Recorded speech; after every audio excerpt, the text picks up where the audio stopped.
Hello and welcome back to An Old Man Watches. Today I'm going to be talking about the 1972 thriller, to use the term loosely, Piranha Piranha, which can also be found under the title of Just Piranha, in which case don't confuse it with the much more entertaining 1978 film of the same name, or under the title Caribe, which is apparently a Venezuelan term for, well, the piranha. Despite all of these names tying back to small, infamously bloodthirsty fish, however, this is not a killer critter film. Instead, the movie takes its name from one of its characters. We don't meet that character at the start of the movie, however. Instead, we are introduced to Art and Terry Green, a brother and sister team of wildlife photographers, who, along with their guide, Jim Pendrake, have come to Venezuela to do a photo article on the diamond trade and its impact to the local ecology. We soon learn that Terry is vehemently anti guns, to the point where she harangues her colleagues for using a pistol to kill a snake, despite the fact that the dangerous creature was within striking range of her. So it's a little bit odd on a couple of levels then that when the trio meet a local hunter named Kareeb, they take him up on his offer to work as a guide for them. First, because isn't Jim already supposed to be their guide? And if he doesn't know the area, why did they bring him? And second, because adding Kareeb to the group blatantly adds more guns. He's a hunter. Though perhaps the men who are much more security focused than Terry think the extra firepower will come in handy.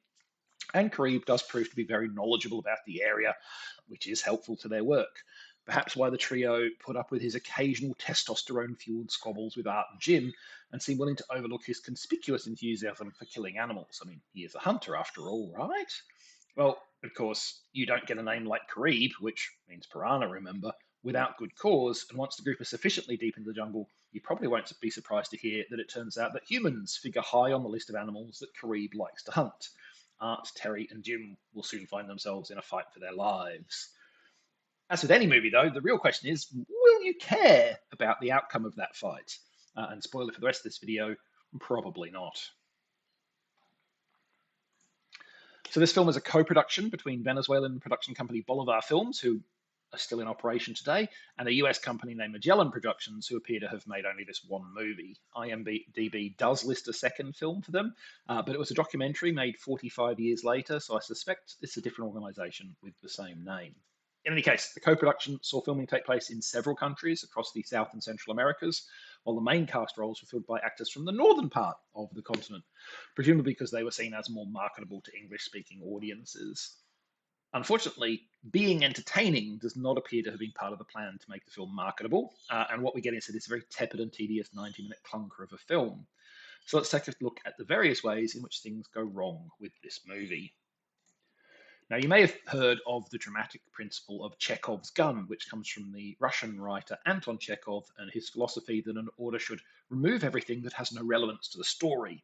His specific example being if you say in the first chapter that there is a rifle hanging on the wall, in the second or third chapter, it absolutely must go off. If it's not going to be fired, it shouldn't be hanging there. Now, I can think of some counter arguments to that, but that's the principle. And that brings me to that early scene in the film where Terry gets so upset about that snake getting shot. She goes off on such a tirade about guns as a result.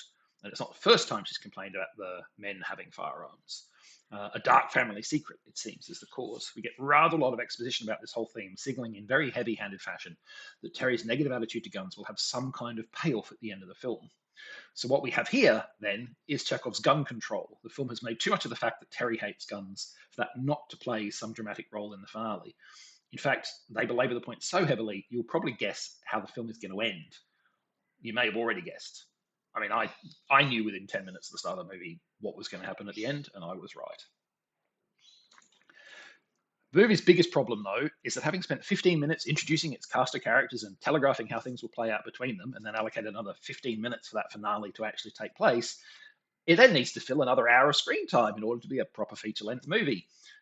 And it doesn't seem to have much of a plan for doing this, or at least not a good plan. I think perhaps the film's intent is to go for a slow burn of tension as Kareeb's behavior becomes more and more confrontational and menacing. But the tension simply doesn't build. Instead, everything just feels like flaccid filler, including a huge amount of wildlife footage, dialogue that feels like a TED talk on diamond mining, and a motorbike race that's so long, aimless, and boring that I started having flashbacks to the interminable pod race sequence from Phantom Menace. The entire middle of this film, the entire, and it's it's 2/3 of the runtime, is just empty filler, occupying screen time, but not occupying interest or attention. Now, perhaps with a stronger cast, the bulk of this film would not feel so flaccid and directionless. Unfortunately, while all four main cast members are notable enough to have Wikipedia pages, they are all also primarily TV actors from back in a time where there was a sharp divide between TV acting and film acting. Other than occasional prestige miniseries, television work of this era was much more focused on your ability to deliver acceptable output at volume rather than your ability to do deep and nuanced layered performances. Take, for instance, Peter Brown, who plays Jim Pendrake in this film. Brown's primary claim to fame was a role as Deputy Johnny McKay in the TV series Lawman, for which he made 156 half hour episodes in just 4 years. That requires a very different kind of discipline and skills to those that are needed to sell a subtle but growing sense of unease. They're both valuable sets of skills, but they're very different sets of skills. Now, for my money, though I know that there are others who disagree, the weakest part of the cast is the top billed William Smith, who plays Kareeb. While he does have the physical presence the role requires, I found his performance so over the top maniacal that it was totally implausible that anyone would keep employing him. Other people enjoy that aspect of the film, I guess.